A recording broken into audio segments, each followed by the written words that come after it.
right now. I'm sorry. Well, that's good. That keeps the CPA out, or, Child Protective Agency away from me. So, but we look at all our faults. We look through a lens of, but I'm not perfect. It's like, but you're perfectly imperfect. That's how you're designed to be. Jen? At the same time as you tell yourself that, I'm the best mom in the world, you may be thinking all those bad things that you've done, but at the same time, if you're constantly telling yourself, I'm the best mom in the world. I mean, seriously, James says to me every single day, I don't know how many times, you're the best mom in the world. Oh. And as I have all of those, yeah, but I did this and this and this in my head, at the same time, I'm also thinking, in his mind, I am the best mom in the world.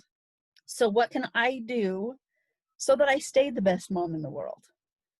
And that I continue to, I continue on in that, even though he will turn 12 one day and he won't think I'm the best mom in the world. And he'll be like, oh my gosh, you're the worst mom ever. I can't believe you're my mother.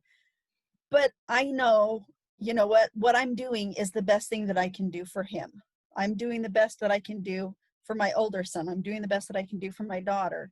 And it may not be what they think is the best at that time, but if I keep that in my head, I'm the best mom in the world, even though my doubts are going to say, no, you're not, no, you're not, no, you're not.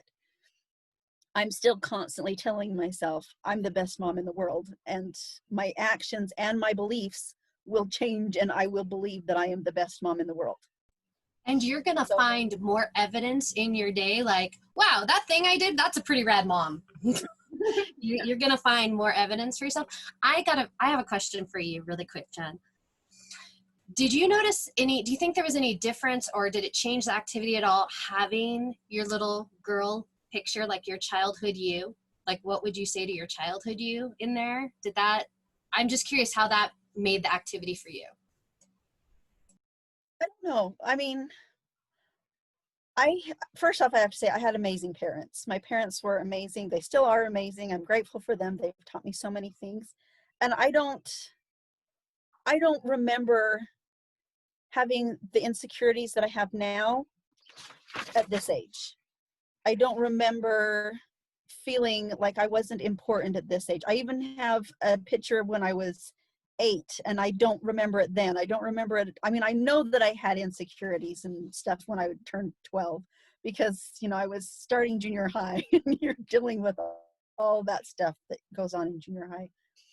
But I think a lot of it was looking at that, and because I see so much of my daughter in this picture, I look at that and I think, I want her to think all these wonderful things about herself, and my sons to think these wonderful things about themselves. So what can I do as I do these things about me to help them with their identity about themselves? So, does that answer your question? Okay. That's beautiful. We aren't born with all the insecurities. And so right there, what you said, that proves, like, that's these insecurities and doubts that we have, that's not who we are. You didn't have those as a child. We learned them. And so that's really cool to hear your experience and the things that I love the way you said that. Like, as I'm telling myself I'm the best mom in the world, I'm going to act as if it is, and I'm going to make better choices than if I feel like I'm a piece of crap, I'm a deadbeat mom. Then I'm going to act as a deadbeat mom and do those things even though I don't want it. But what you say to yourself will happen. It'll become you. No, thank you for sharing that. That's so good.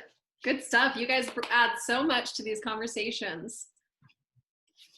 Okay, before we move on to our challenge for this week, are there any other insights or things you'd like to share? Tracy? I didn't do the activity. I've just not been feeling good, and so I've kind of let everything slide. But one of the things that came to my mind when we were talking and I was listening is that we are made up of the whole of our experiences. And I realized with one of my kids who had a really hard time emotionally that those events in his life, because we did go get help, we did seek outside our family and Doug and I's knowledge, that those things have made him who he is today. And so all these things are awesome, and it's hard to deal with. Sorry, I'm going to cry, but if we didn't have, these experiences and people like you and everybody else that we've come across in our lives, we wouldn't be who we are right now. We wouldn't be willing to try to improve ourselves and take that little girl and know that she was imperfectly perfect and try to build on her. And that's one of the biggest things that has kept coming to my mind in probably the last 6 months, is that all these experiences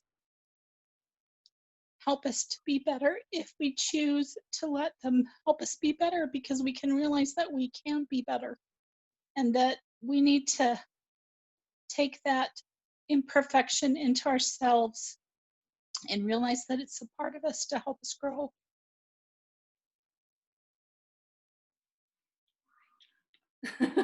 Mic drop. That was beautiful. Thank you, Tracy.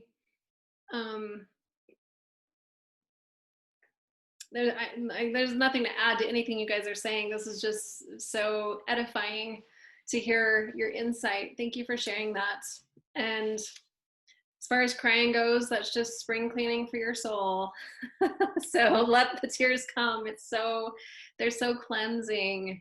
And so just, yeah, I think sometimes we resist, like Cami has mentioned this in the past conversations we've had, we resist just feeling how we feel or letting the tears flow. And that resistance just creates a lot of, I wasn't planning on talking about this and I won't, resistance is not, just let it flow, let it be. It's okay to feel how you feel. It's okay to cry. So you're in a safe place here. Thank you for sharing that. It's beautiful.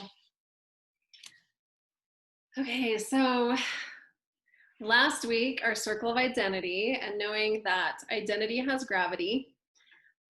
There's a book by James Clear, and it's called Atomic Habits. And he talks about how when we are moving forward towards our goals, there's a couple things here. So when we're moving towards our goals, you can focus on problem solving, or you can on what's production, like what you produce, or you can focus on your systems, like how you do it. But the most powerful way to move forward is focusing on your identity. So if I, like Jen said, if I identify as I'm just kind of a crappy mom, then I'm not going to move forward. If I identify as, I'm a good mom, or I'm the type of person who, and then fill in that blank, I'm the type of person who is just going to take one step every day, even if I don't feel like it, then you continue to progress. And so that's one piece of this. So this is our chart here, and I'll explain what this is. This is Conquer with Confidence, okay? So aside from James Clear, I will send you a link to a training that I did on kind of the identity piece to dive a little deeper into identity. So moving forward, talking about moving forward, the quote for the day today that you got in your text is, confidence and clarity don't come before we take action. They come because we take action. And so if you think about anytime, you're like, okay, here's this goal I want to do. Have you ever felt like that? This is how I felt. Well, I don't know what I'm doing. I don't have it all laid out. So I sit here and stew over it and worry because I don't feel like I don't have all the answers. So I don't have that confidence. And I don't know exactly how to do this. I don't have it all laid out. So then I'm frozen in that fear of uncertainty rather than taking a step. Does that make sense? So confidence and clarity don't come before you take action, they come because you take action. So I want to get your response on that quote before we move on.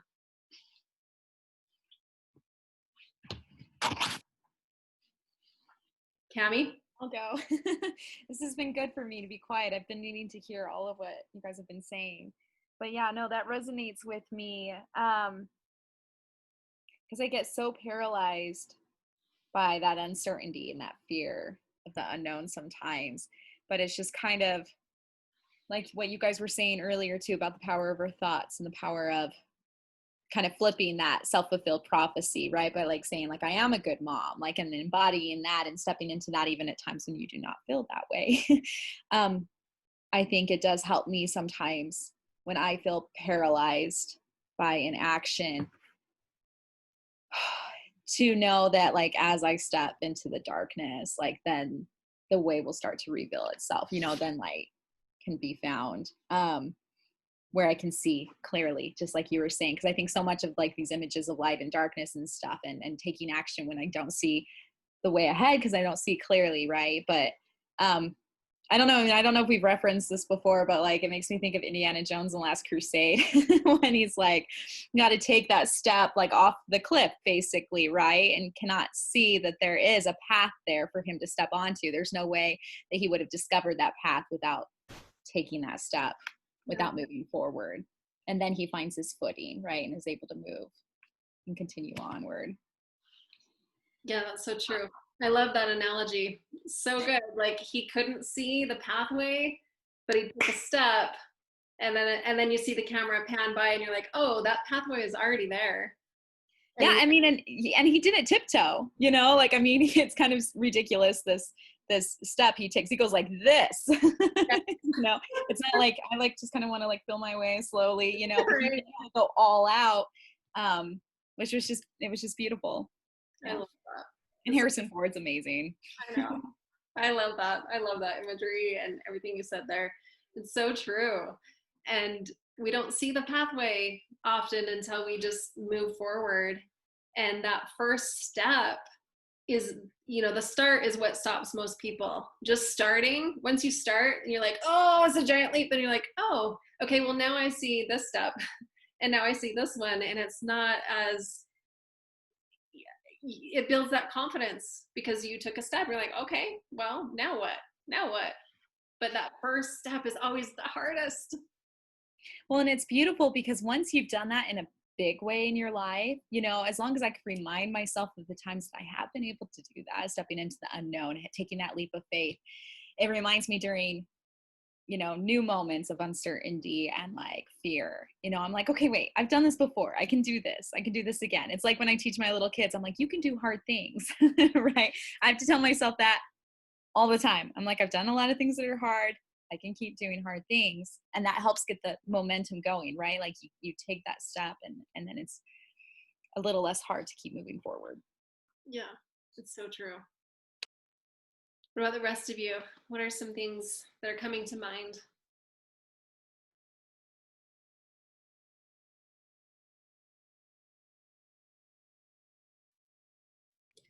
I like what Cami said about remembering, because I think a lot of the times when something seems really hard, I feel like it's for me, like moving.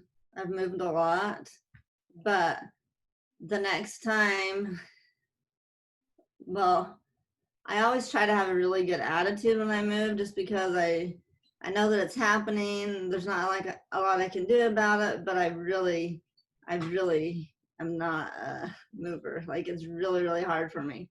So when I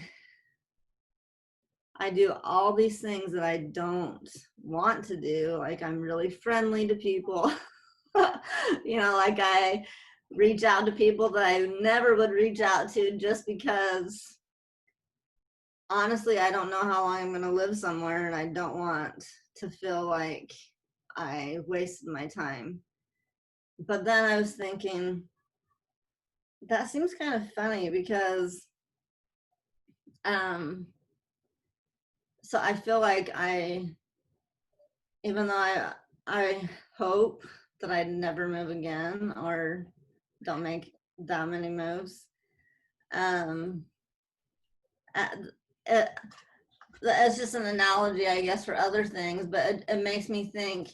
I know that there's a lot, those kinds of things I wouldn't have ever done if I wouldn't have had to. I would have been, like a lot of my friends in places I lived, they never invite anyone to do anything. They say they don't, they just kind of wait for people to invite them to do stuff. And I was thinking, so if I was one of those people that never invited anybody to do anything and was always waiting for someone to invite me, I wouldn't have any friends because nobody even knows who I am because they don't even know that I'm here because I just moved here and then I leave. So it just made me think that I really think that the situations that we have, and I've always thought this, but there's a reason for everything, that the situation that we're in isn't just a coincidence, and it's not really your fault, like my kids are always saying, it's your fault. Why did you're the one that made us move, or whatever. And I think I'm doing something wrong, like in that. I don't want them to feel like, that's a whole nother topic, because I've heard, things that when you're blaming somebody for things, then you're not making yourself capable.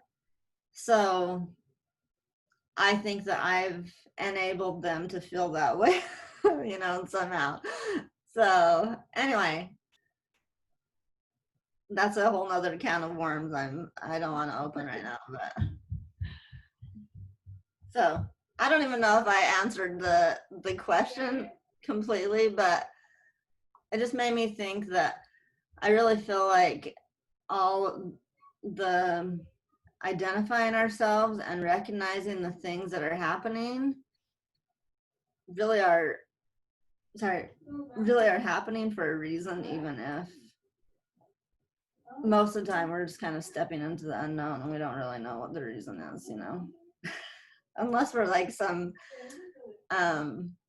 I don't know, maybe other people are more insightful, or some situations you might feel more insightful, but That's really well said. And I like how you just took it to, like, how can I help my children not be blame throwers? And I don't think it's necessarily something you did or didn't do. That I think it's human nature to want to, like, and society kind of, plays into that. We see it all the time, people blaming. So I wouldn't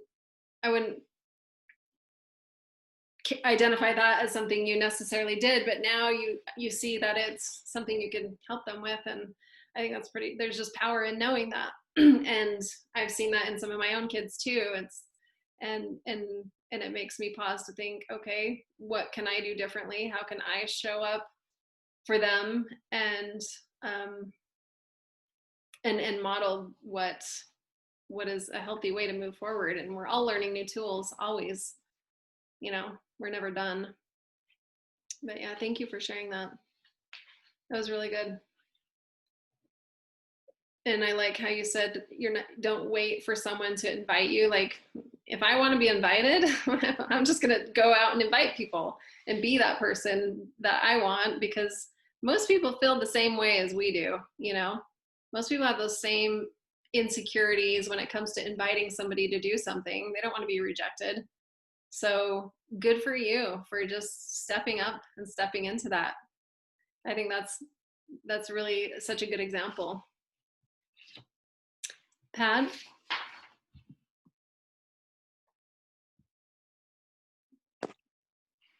So I had someone tell me, and she used to be a shy person, and so she decided she would push herself because she felt like she was missing out on a lot of fun by holding back and not connecting. I like that. That's really good. I don't believe that there's anybody really is shy, like innately. I think it's learned, and you know, we can unlearn that by just by making those choices and taking those steps. Thank you for sharing that. You know, and I think these pain points that we have as moms, there's a lot of mom guilt, right? Like Melanie was kind of talking about, we feel like, oh gosh, there's a lot of guilt that we have, and I don't think, you know, it doesn't really serve us. But if it's coming to our awareness and then doing something about that, that's super powerful. That's exactly what you're doing, Melanie. That's what we're doing here. But sitting in that guilt and feeling like, gosh, I suck at this and I ruined that, and how much more therapy am I going to need to pay for my kids because of this problem now that I created? That mom guilt, just, it really, it's not, it doesn't serve us, you know. It doesn't serve us, and yet we do it. So these tools are super important. So moving forward, finishing off with this worksheet. So when you think about, here's your circle of identity here. I don't know how well you can see the screen. Your circle of identity, okay, so you've been working on that. So this just says, I'm the kind of person who, you know, so you can just think of that like, okay, here's my goal. I'm the kind of person who is going to take a step anyway, even though I'm scared out of my mind. I might need a diaper because I'm so nervous. And that's okay. And then down here is the first step is what stops most. So you see where you are, and then it's like, oh, it just feels like such a huge gap, and I'm going to fall into this chasm if I, you know, so we're immobilized in that fear. But once you start stepping, then the next step becomes clear, and the next step, and the next step, and you just keep moving forward.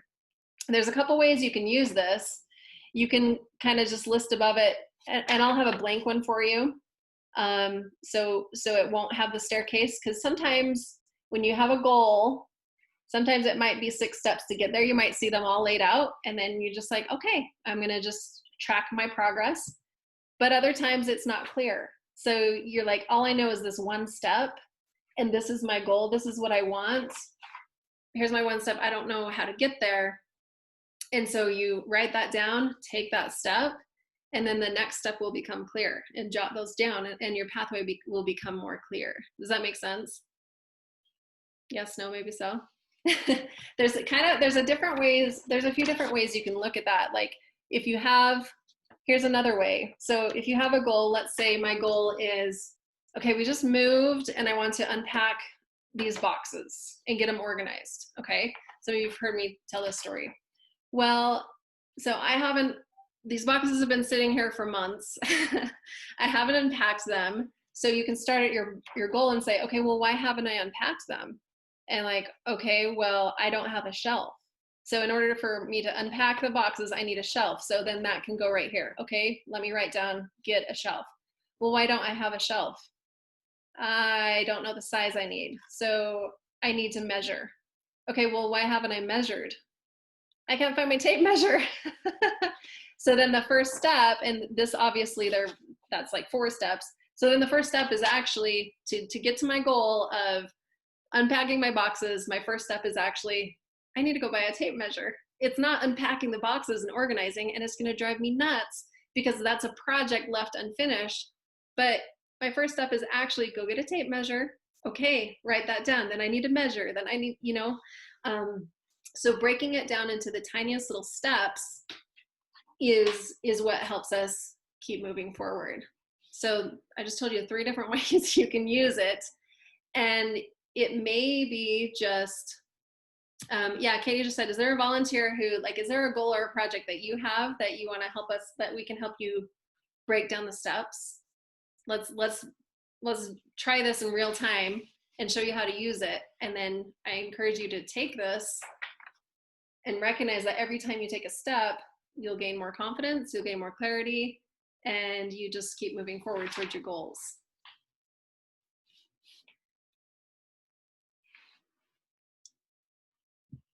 Well, mine isn't really I can share mine, but I'm the only one that shared, or not the only one, but I monopolize, so. No, you don't. I think, I feel like you have. Is everyone feeling like they have no idea what I'm talking about? Like, have I lost you? No, I feel like I get it. Do you want me to come up with one? I could come up with one. Anybody, whoever wants to. Then we can Sorry, I missed the last part of what Melanie was saying. Okay, so I need to do my taxes.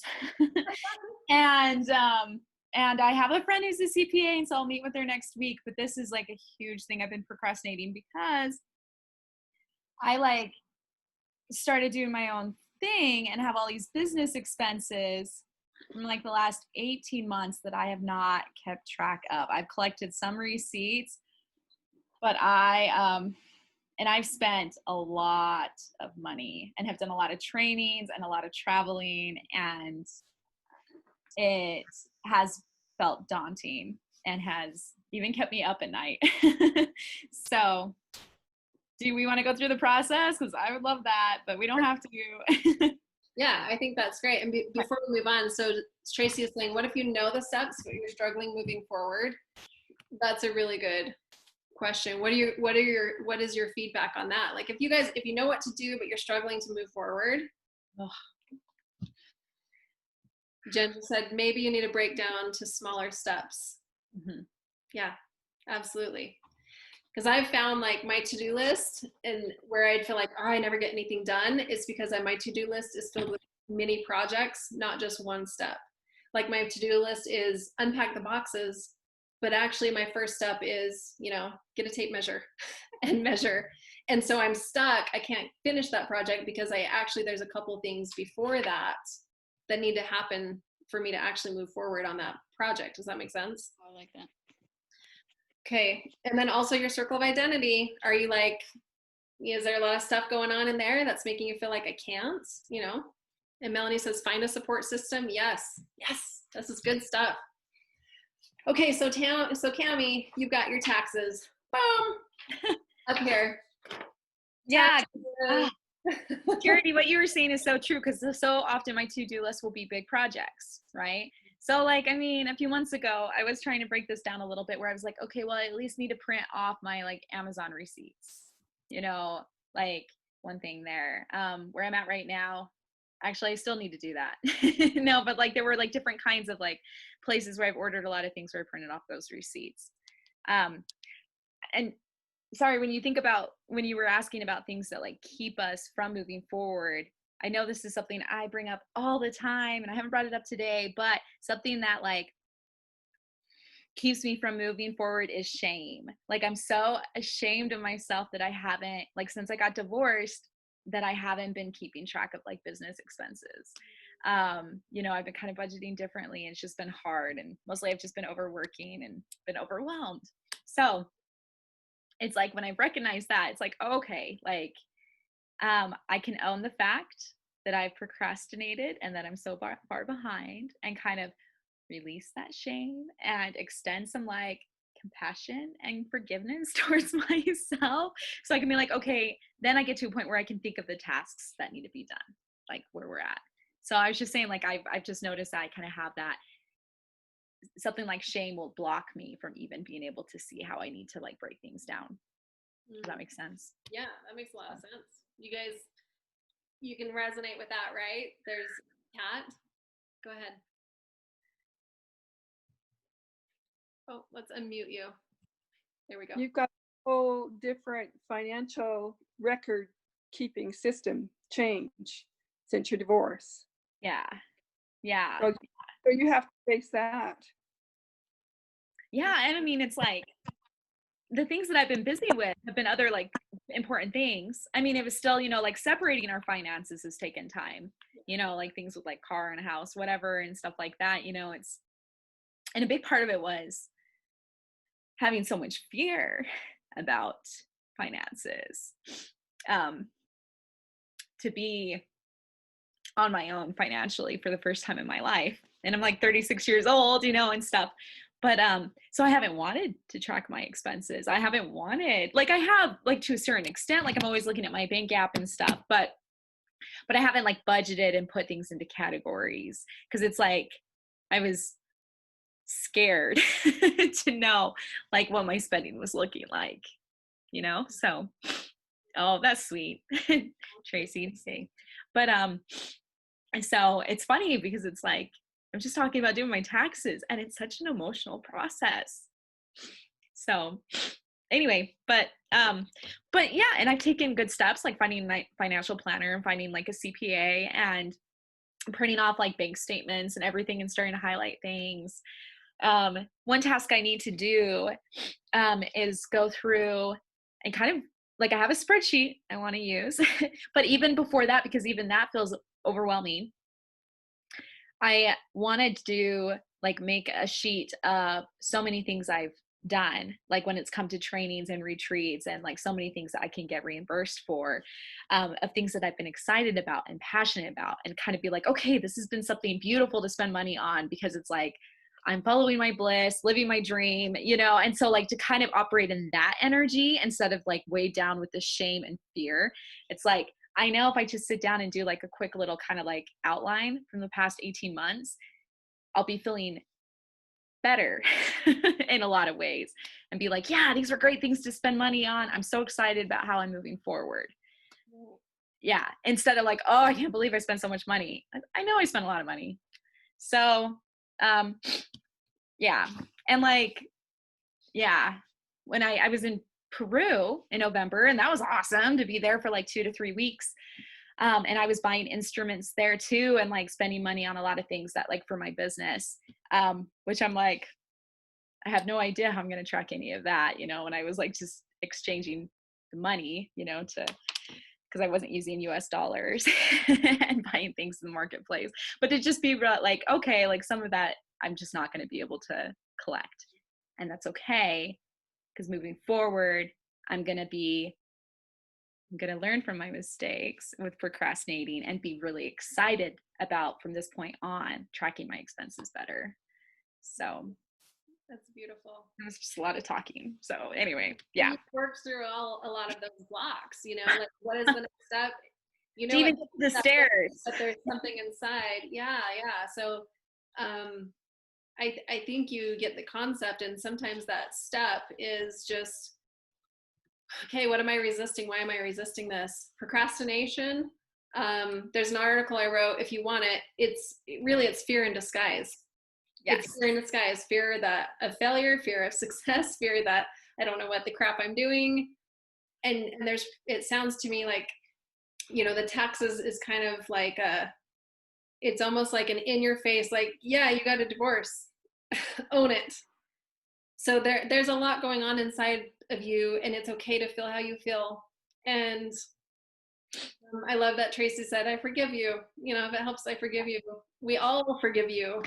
And it might be a little bit of self-work of like, you know, forgiving yourself, because you probably feel like the fragmentation of your family is because of you, and you're holding that shame. But a whole family, you know, there's a whole family that it takes two in a relationship to make things work. And, you know, I think forgiveness for yourself really is maybe your next step. It might be one to put on there, but I think that also something that needs to be broken up in pieces. Yeah, right. Like all those things we try to do, it's like, because it takes practice, you know, there's a process in self-forgiveness too, you know, so it's just like, it's starting with like awareness, those moments where it's like, okay, I'm going to be patient with myself, you know, in this moment where I feel triggered, right? And to make that choice over and over again. Yeah. There's a grief cycle, you know, we have ups and downs, and you're going to cycle through it. And we feel like, well, I'm right here, so I should be done. I want to check this off and put it in a box and move on. Why am I going through this again? Doesn't work that way. It doesn't work that way. But remember, those circles get smaller and smaller, so you don't crash as hard, and it's easier to get back. Yes. You know these things, but no, I appreciate it. Well, it's like, I mean, we've talked before about the importance of remembering and reminding ourselves of these things. That's huge. It's like, it's huge. For sure. More burn letters time. Maybe you need a box about your family and marriage to like let go of what was, so you can create what is now. Like that's a really good reminder, Katie. I mean, And we can use these tools over and over again because it's just stuff happens. Stuff comes up. Katie? You know, just as a side note, Cami, we have just a few minutes left, but it was really important for me to let you know, I am on my second marriage, and I had my first marriage from around age 26 to 31, and we got divorced. And yeah, there's a lot of triggers, there's a lot of finances, there's a lot of redefining your identity and who you are through that whole experience, and the healing process, and the roller coaster, and this, you know, I call it the vortex of hell, because sometimes you're spiraling up and then it's like, why are we sliding down this vortex again? But if you ever want to talk about that outside, I can definitely have. Yeah, I really appreciate that. Thank you, Katie. It's helpful to know you're not alone, like with anything that we're talking about. Yeah, for sure. Thank you for sharing that. And I want to respect and honor your time. Our time is up. So let's close this off. So if you think about these goals that you want, these things that you need to get done that we're resisting, so often we want to, yeah, Katie has it right there. We want to jump from where we are to the next level. Like, we're like, and then we fall flat on our face and we're like, what the crap? You know, why? But you got to remember that like every little baby step is how you get there. It's not the giant leaps. Sometimes it is. Sometimes this is the giant leap, taking that first step. But just keep moving forward. And sometimes that step is, I kind of need to take a nap today and love on myself today. Sometimes that's the step that needs to be on your goal sheets, and that's okay. We don't always, we glorify the hustle and go, get this done, check it off. Yes, that's important, and consistently moving forward is important. But yeah, Tracy, 1% forward is still forward. And even if it's like 1% because I fell on my face, I've still moved to here. So be gentle with yourselves. And if you're feeling stuck, is it a project that you're trying to think as a step? Then break it down and just keep breaking it down. And so Melanie, let's see. Melanie says, my daughter found a funny dad joke. I don't trust stairs. They're always up to something. That's cute. Oh, okay. So I will send you this link of this. And there are a couple things I mentioned, the identity training, and then the article on procrastination. If you guys are interested, I'll just put those links. You can take them as you want them. And thank you for being here. Thank you for opening your hearts and sharing what's in them, and helping each other and building each other up. And that's what this is all about. I'm gonna cry, but I just adore every one of you, and I love you, and really I'm cheering you on. So if there's ever anything you need, just reach out to me or one of your EMT group members. And thank you for being here, and have a great week. We'll see you next week. Thank you. Bye-bye.